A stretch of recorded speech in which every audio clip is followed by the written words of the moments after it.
Ladies and gentlemen, welcome to the Sheep Get Sheared Podcast, home of people, politics, and popular culture. I'm your host, Austin Creed. I want to welcome you into the show. My friends, I hope you had a great Christmas. I hope that you're enjoying the Christmas season as we head in towards New Year's. You know, at the end of my semester that I finished at college recently, I challenged myself to go back into monk mode. I am no stranger to monk mode. I've been in monk mode before. I was in monk mode for 90 days several months ago. That was arguably about the same time that I started writing for the first time. I started drawing up plans for the show that you're now listening to. That's a couple hundred episodes in. I found out a lot about myself in those 90 days, but it was extremely tough. And now that I'm back in, I'm about 2 weeks back in the monk mode again. I realize that if you've never read Outwitting the Devil by Napoleon Hill, my friends, you are severely missing out. Because let me tell you something. Sexual energy is the most primal energy you will ever experience. And there is a lot to be gained by transmuting that energy, but it takes tremendous levels of discipline. So my friends, that's what we're going to talk about today, is staying in monk mode. The journey continues. The journey is the hardest part. The first couple days, even the first week and a half, those are probably going to be the easiest times. Because you're excited, you're motivated, you're distracted most likely, you're pouring yourself into your work. And let me tell you something, around the beginning of the second week mark, that's when stuff gets tough. That's when things get hard. And if you are struggling, you're not alone. But just know something. Ask yourself this one question. Why did you enter monk mode in the first place? To keep yourself going, you need to understand and remind yourself why you're doing what you're doing in the first place. For those of you who don't know what monk mode is putting aside women, it's putting aside alcohol, it's putting aside the marijuana if that's what you partake in. You put aside the distractions and you engage with what you are trying to accomplish. That takes tremendous levels of discipline. And guess what? The hardest part is the beginning. The beginning is hard, but it's complicated. It's different for everybody. Let's just get that out of the way. But if you're trying to stay in monk mode and you're finding it really, really hard, I'm right there with you. Let me tell you something. Despite the fact that I'm just visiting with family, despite the fact that I've done this before, it really doesn't get all that much easier. I have distractions hitting me up. I have girls trying to hit me up. I have you would not believe how easy it is to access prawn. It is unbelievable to me. But again, if you want to be average, then be like the average schmuck. But if you want to be extraordinary, then you have to be willing to do things that are outside of the ordinary. And most people are going to be weak. They're going to partake. They're going to indulge. But you have to stand firm. Why did you enter monk mode? And if you're not in monk mode, maybe you should be. Ask yourself, are you happy with where you're at? Do you think there are things in your life distracting you, trying to pull you aside? Because there's no shame. There's no shame in admitting that. There's only shame in holding yourself back. There's only shame in limiting yourself if you think you can't do it. I accomplished a lot in my last monk mode period. And I know I'm going to accomplish even more this time around. But it takes dedication. It takes time. Just like a farmer has to wait for the seeds he has sown to bear fruit, to rise up from the ground and grow, that is what you have to do. That is what we are in if you're in monk mode. You have to realize there is so much to gain if you stay focused, if you keep your head down and you keep moving. I understand the temptation out there. Trust me when I tell you, it's not easy. It's really not. You know, I wish I could sit here and tell you that it was easy. Truly, I really wish I could. The problem is I can't.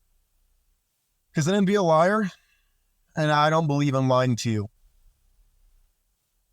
My friends, a strategy that's worked for me thus far, whenever I think about viewing porn, whenever I think about hitting up girls, I think to myself, no, do 10 push-ups. I immediately start doing push-ups. Why? Because it takes my mind off of it. I say go for a walk. I produce something that energy can fill the gap. I don't just sit there playing hot and cold with my phone saying, I want to do it, but I won't. But I want to, but I won't. But I want to, but I don't want to. No, I don't do that. I don't sit there like SpongeBob. I don't need it. I don't need it. I definitely don't need it. I need it. No, I don't do that. Don't do that. That'll drive yourself crazy. And on top of driving yourself insane, it will defeat the purpose of what you're trying to do. You will spend the energy you're supposed to be using productively on playing defense. You'll be playing defense instead of playing offense. You'll be playing defense against your sex drive instead of using it to be creative, using it to be a cultivator and a creator. You're going to use it to play defense. That is stupid. It's a waste. At that point, you might as well simply indulge, get it out of your system, and get back to work. But again, what are you willing to sacrifice? Are you willing to sacrifice for your success? Because guess what? If you're not, you can't expect to get a whole lot. Without high risk, you can't expect the high yield. And yes, you're going to lose out on things. You're going to have to sacrifice to get to where you want to go. It's unavoidable. You can't have it all at the same time. I hate saying that. I do. I want everything all at the same time. I understand that. Guess what? It's not going to happen. So what's your alternative? Well, in monk mode, there's no point in being in monk mode if you don't know what you're working towards. Me, I'm working on creating more content for this show, being on X more, writing more. I am focused on those things. I wake up every day hyped to start. I do, if I love it. But guess what? If you don't have something you're aiming towards and you're just like, I just don't want to, I want to be in monk mode, but I don't have a purpose. Well, guess what? You're going to be playing a whole lot of defense, because then you're not going to have a place to put the extra energy you will find yourself having. Semen retention is hard. And I'm not saying you need to do it indefinitely. In fact, according to the science I've read, it's not good for you to do it indefinitely. But there are small periods of time, 30 days, 60 days, even 90 days, longer if you can do it, that you can do it.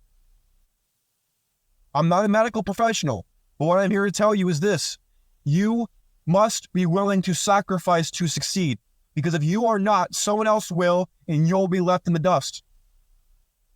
Why do you want to enter monk mode, or why are you currently in it? Because if you can't answer that question, you're not going to last long.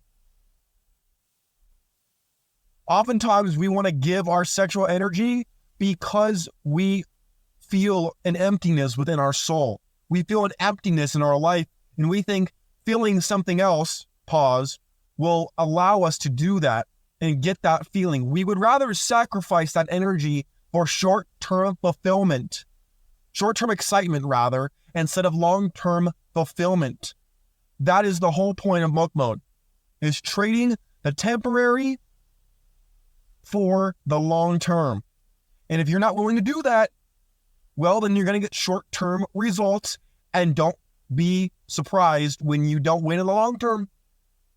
That's it.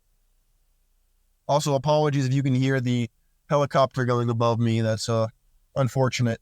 But my friends, look, I have to really drive this home because I had to figure this out for myself.